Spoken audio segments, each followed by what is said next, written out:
டேய் ராஜி, இன்னைக்கு வேணாண்டா, நிறைய வேலை இருக்கு. சாவி என்கிட்ட கொடுத்துட்டு வேலையை பார்த்துருவா. வாங்கடா டேய். ஹாய். ஹலோ. அதுலடா காலையில பெரிய சண்டை அடிச்சேன். அதுக்கு தானடா சரக்கோட வந்திருக்கோம். டேய் சரக்கு வேணாம், ஈவினிங் வர சீக்கிரம் வரேன்னு நான் சொல்லி எடுத்துட்டு வரேன். உனக்கு ரொம்ப ஓகே தானே? Hi boss. Hi hi hi. ஏன்டா இவ்வளோ லேட்டு?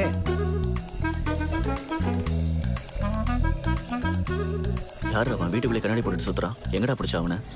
அவனா ஆண்டிப்பட்டியிலேருந்து ஹீரோ ஆகணும்னு வந்திருக்கான்டா. காலைல தான் பார்த்தேன். நமக்கு தெரிஞ்சவரோட ஷூட்டிங்கில் ஒரு பார் சீனில் ஒரு சின்ன வேஷம் இருக்கு. ரிஹர்சல் காட்டலான்னு கூட்டிகிட்டு வந்தேன். பாவண்டா, அப்புறானியா இருக்கான்.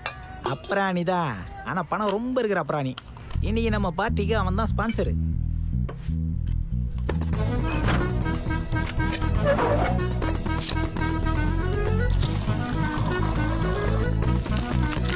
Cheers boss.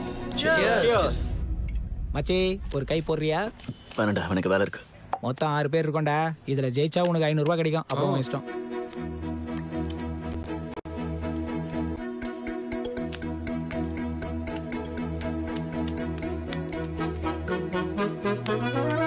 டேய் ராஜு, நான் ஆடுறேன்டா. அதான்டா என் மச்சான். வா மச்சான் வா. உன் கெப்பாசிட்டி என்னன்னு உங்களுக்கு காட்டு. மறந்துட்டேன், நீ ஜெயிச்சா எனக்கு தர வேண்டிய 100 கழிஞ்சிரும். சரியா?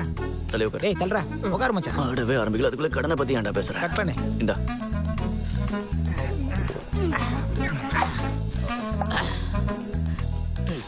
எனக்கு சரக்கு அவ்வளவா பழக்கம் இல்லை அர்ஜுன். ஏதோ உங்க ஃப்ரெண்டு ஷூட்டிங் பார்ல இருக்கிறதால பிராக்டிஸ் பண்றேன். ஆக்டர் ஆகணும்னா ஒரு டெடிகேஷன் வேணும்ல. இவர் யாருன்னு இன்னும் உனக்கு சொல்லல. பெரிய சினிமா ஆக்டர் ராஜ்பாபு. சினிமா ஆக்டர்ல அதான் எங்கேயோ பார்த்த மாதிரி இருக்கு. அதான் போன வாரம் மல்லிப்பூன்னு ஒரு படம் பார்த்தோம்ல. அதுல ஹீரோ அவன் ஃப்ரெண்டு செத்து போனப்ப சவப்பெட்டி மேல இப்படி கை வச்சு வில்லன் சாகர வரைக்கும் நான் தூங்க மாட்டேன்னு சத்தியம் பண்ணல. அந்த சவப்பெட்டிக்குள்ள யார் இருந்ததுன்னு நினைச்சா அது நம்ம ராஜ்பாபு தான்.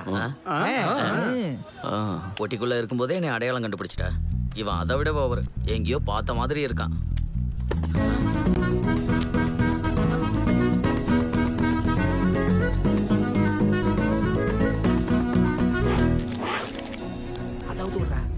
அர்ஜுன், வீட்டை பார்த்தா கவர்மெண்ட் குவார்டர்ஸ் மாதிரி இருக்கு.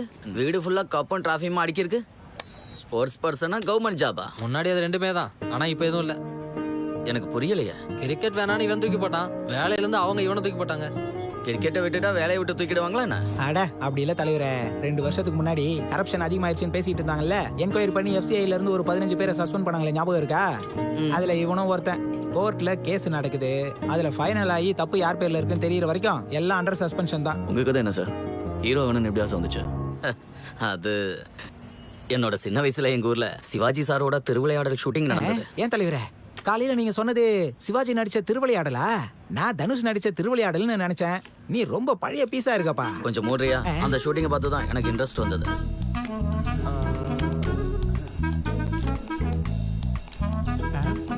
சோடா. ஏண்டா 20% கமிஷன் கொடுக்க போறியா, மொத்தமா சூட்ட போறியா? கொடுக்குறாங்க உனக்கு. டேய் இன்னொரு ஆட்டம் போடலாமா? என்கிட்ட காசு இல்ல. பத்திப்படி கூட.